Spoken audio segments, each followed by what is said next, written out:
I met Rachel on a rainy Thursday. I almost skipped. I had just finished a 10-hour shift, soaked to the bone, and the only reason I didn't go straight home was because a friend had begged me to join a small gathering. She was sitting at the far end of the living room, curled up with a cup of tea, laughing at someone's bad joke, the kind of laugh that made you want to be the reason for it. I wasn't trying to flirt. I wasn't even thinking about dating. But she looked over, smiled, and that was it. Later that night, we sat on the floor with a half-finished puzzle, trading stories like war veterans. She told me she was a single mom, didn't sugarcoat it, didn't apologize for it, just said it like a fact. Her son Ethan was 5, loved dinosaurs, hated bedtime. She said that like a warning, as if to say, don't get too close if you're not serious. But I didn't run. The next few months were slow and intentional. We didn't rush. We learned to read each other. What made us laugh, what made us quiet, what made us feel safe. The first time I met Ethan, he was in full T-Rex mode, stomping around in a makeshift costume made from cardboard and construction paper. He growled at me. I growled back. We bonded instantly. That day, he dragged me into his world, a chaotic kingdom of plastic dinosaurs, picture books, and questions like, do meteors hurt? And are stepdads real dads? Rachel watched from the hallway, unsure at first, but over time, she started letting go. Trusting me. Letting me walk beside her, not just in her life, but in Ethan's too. And I showed up. Parent-teacher nights. Runny noses. Midnight fevers. Tantrums in the toy aisle. Bedtime stories. Breakfast messes. The full ride. Eventually, Ethan began calling me his guy, then my favorite grown-up. And once, when he was half asleep in the back seat, he called me Dad. Just once. But it echoed for days. Rachel was still careful, still guarded. But she'd say things like, I didn't know people like you existed. You've made our lives better. I feel like I can breathe again. And those words built something inside me. A promise I never said out loud, but carried in everything I did. I didn't just love Rachel. I loved them. So I started thinking, what if this became official? What if I became Ethan's father in more than just action? What if I could offer both of them more than presence? What if I could give permanence? I started looking into the legal side of things, adoption papers, parental rights, how the process worked. I even scheduled a consultation quietly, not to force it, but to be ready when the time was right, because I was all in.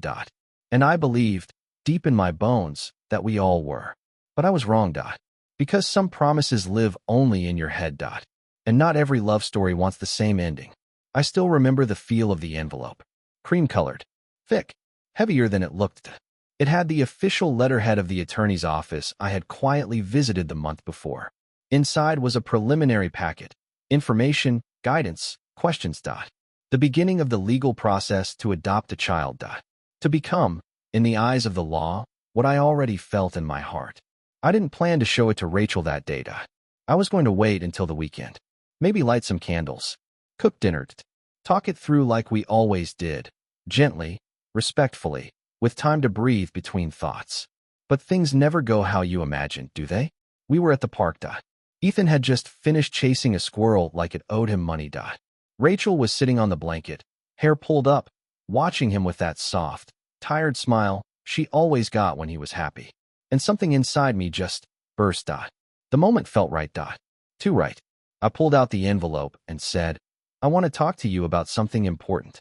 She looked curious, even hopeful, until she saw the word adoption printed across the top of the packet. The shift in her face was instant. Not confusion. Not hesitation. Just a firm, quiet no. No tears. No yelling. Just the word. No. She stood up, brushed crumbs off her jeans, and said, we should head back. I blinked. Wait, what? That's it. She said it again, softly but clearly. I'm not comfortable with this. Ethan already has a father. That father, who hadn't seen Ethan in 3 years, who sent birthday texts 2 weeks late, and never paid a dime of child support. That ghost of a man who walked away the moment parenting became real. You mean the guy who abandoned him? I asked. That's not the point, she said. She didn't raise her voice. But she didn't budge either. He may not be around, but he exists. And I've spent years teaching Ethan that love isn't about who's here today and gone tomorrow. I can't just erase his biological father. I stood there, speechless. Not because I didn't understand, but because I thought, after everything, she would see that this wasn't about erasure. It was about belonging. I wasn't trying to replace anyone. I was trying to claim someone, the little boy who called me Dad, in a whisper when he thought I couldn't hear. I drove her home in silence that day. Ethan fell asleep in the back seat, a paper dinosaur clutched in his hand. Rachel looked out the window the whole way, and I sat behind the wheel thinking. I'd been ready to make it forever, but maybe I'd been the only one. That night, the house felt different. It wasn't quiet. The usual sounds were still there.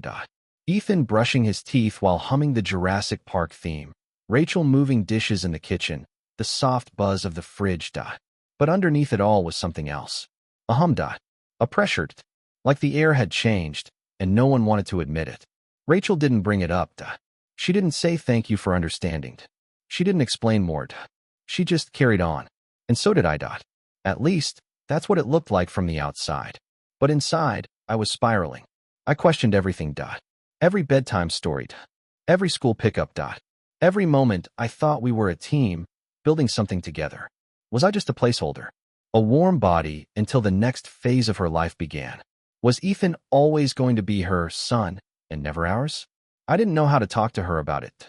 Because what do you say to someone who just rejected the most sincere thing you've ever offered? A few days passed like that. We went through the motions. Dinner, work, routines. But something subtle had shifted. The smiles were delayed. The laughter came less easily. We touched less, spoke less. And when we did talk, it was surface level. How was your day? Did you pick up juice? Ethan's parent-teacher night is Thursday. None of it touched the wound we were pretending didn't exist. Then Thursday came. Parent-teacher night. We sat side by side in Ethan's tiny chair while his teacher praised his curiosity, his kindness, his leadership. She said he was a joy. That he talked about his dad all the time. She met me. She even said it. You two are doing such a great job raising him. Rachel smiled politely. But I saw it, the faint flinch. Like she wanted to correct her. To say, he's not actually his dad. Later that night, I asked, why does it bother you so much? Me being more than just your boyfriend, being his father. She sighed. A long, tired sigh like she'd been waiting for this. It's not that I don't think you're good for him, she said. It's just, this is complicated. And I don't want to promise you something, and then, have it fall apart. That hit harder than I expected. I stared at her. I'm not asking for a maybe, Rachel. I'm here. Every day. I've earned more than we'll see. But she just looked away and said, I'm scared. Okay. I've done this before. I believed someone would stay. And he didn't. And I finally understood. This wasn't just about Ethan's biological father. It was about her. Her past. Her pain. Her need to stay in control of something. Anything. So she wouldn't break again. But in protecting herself, she was pushing us both away. And suddenly, I didn't know what this relationship was anymore. Was I a partner? Or a guest in a home where I was never allowed to truly belong? The weeks that followed felt like walking on glass barefoot. Nothing exploded. No dramatic fights. No shouting matches. No slammed doors. But the silence, it grew teeth. Rachel and I still functioned like a couple, at least to the outside world. We smiled at brunch with friends. We held hands on walks, but never tightly. We kissed goodnight, but not like we used to. It was more of a habit than a hunger. And through it all, Ethan was just being a kid. Innocent. Trusting. He didn't know that the grown-ups in his life were quietly unraveling at the seams. One night, he brought home a drawing from school. It was us. Stick figures, bright colors. He labeled them Mommy, me, and Dad. Not Mike. Not Mom's friend. Dad. I stared at it for a long time. I felt a swell of pride and heartbreak. Because I was starting to realize something awful. I loved this child as my own. But to Rachel, he wasn't mine. Not really. No matter what I did. No matter how much time I spent. No matter how deeply Ethan saw me. She had drawn a line. And I was standing on the wrong side of it. A few nights later, we had the talk. I told her how I felt. That I was feeling less like a father and more like a glorified babysitter with benefits. I said, you tell me you love me, Rachel, but you don't trust me with the most important part of your life. You keep him behind glass, like something I can visit but never hold. She looked exhausted. Because I'm scared, she said. You could leave. People leave. I raised my voice, Not with anger, but disbelief. I didn't ask to be part of your life. I chose to be. And every single day since then, I've shown up. For you, for Ethan. And yet you still treat me like I could just disappear. She looked down. I can't lose both of you. If it doesn't work out, if you adopt him, and we break up, he'll be devastated. I'll be devastated. But that's the point, I said. Love isn't about protecting yourself from pain. It's about choosing someone, despite the risk. That night, we slept back to back. No words. No warmth. Just breathing in the dark, separately. And that's when I realized, maybe love wasn't enough. Maybe this wasn't about love at all. Maybe this was about control. About fear. About ownership. She loved Ethan. She loved me. But she loved being in control more. And I started wondering, was I really building a life here, or just renting space and one she refused to share? There comes a point in every relationship where you stop asking, can this be saved? And instead, you start wondering, should I even try anymore? That point crept in quietly. It wasn't dramatic. There was no cheating, no betrayal, no secret double life. Just the slow erosion of hope, like sand slipping through my fingers, no matter how tightly I tried to hold on. Rachel and I were still under the same roof. Still making dinner, helping Ethan with homework, watching shows together on the couch. But it all felt muted. Like we were cosplaying as a couple, hitting the marks, but with no heart behind the performance. One night, Ethan fell asleep in my lap on the couch, his favorite spot in the world. Rachel was folding laundry across from us, barely looking up. And I thought, this is everything I ever wanted. And it's still not enough. Because no matter how deeply I loved that boy or how much of myself I gave to this family, I was still on borrowed time. I wasn't his dad in the way that mattered. And Rachel had made it clear, I never would be. So I did something that felt like setting fire to my own lungs. I asked Rachel if she wanted me to move out. The word stunned her. She didn't cry. She didn't argue. She just sat there, frozen, holding a pair of Ethan's tiny socks in her hands like they might explain everything she couldn't say. After a long silence, she asked, is that what you want? And I told her the truth. No. But I don't know how to keep being something in between. I can't keep pretending this is enough when you won't let me fully be a part of this family. She looked away, whispering, I didn't mean for it to be like this. But intention isn't the same as action. And love, real love, isn't supposed to feel like a test I can never pass. We agreed to take a break. I packed a few bags. Left most of my things behind, including the toy I bought Ethan for his last birthday, a stuffed T-Rex he wouldn't sleep without.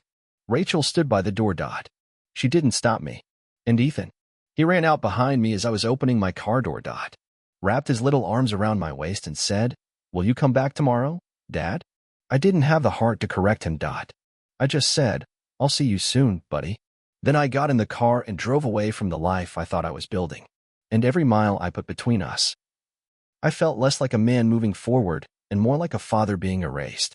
You don't realize how loud a home can be until you leave it behind. Not because of the voices, but because of the absence of them. The silence of no footsteps running down the hall. The missing laugh of a little boy trying to pronounce spaghetti with a lisp. The soft nighttime routine of a woman you used to trace the freckles of in the dark. Now, all I had were echoes. I stayed with a friend for the first few weeks. Told him I just needed space, but he saw through it. He never asked questions, just made coffee every morning and always left the light on in the guest room. Sometimes kindness is just being present, and I'll never forget that. Rachel and I spoke only through text. Short, cautious updates. About Ethan. About the logistics. Always polite. Always cold. She never once asked me to come home. And I never once begged her to let me. But Ethan kept drawing pictures of me. According to Rachel, he'd taped them to his bedroom wall. Like he was trying to anchor me there, even if just in crayon. One picture broke me. It showed him holding hands with two people, me on one side, Rachel on the other. But the title said, My Family Before It Broke. I stared at that image for what felt like hours. Because that was the truth, wasn't it? It was broken. Not from hatred, not from betrayal. But from fear. Fear of letting go of control. Fear of being hurt again. And somewhere in all of that, love got lost. I saw a therapist. He asked me a question that changed everything. Do you want to be loved conditionally or completely? And it clicked. I'd been trying to prove I was worthy of being allowed in, as if love were a courtroom, and I had to present enough evidence to earn the title of dad. But real love doesn't require proving. It's not a test. It's a choice. One made every day, with eyes open and arms outstretched. I wrote Rachel a letter.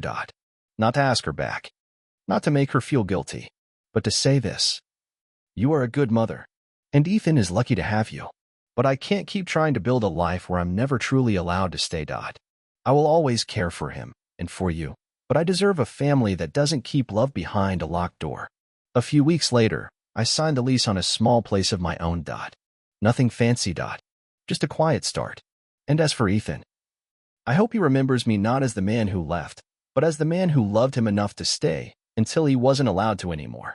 Because that's what love costs sometimes. Everything.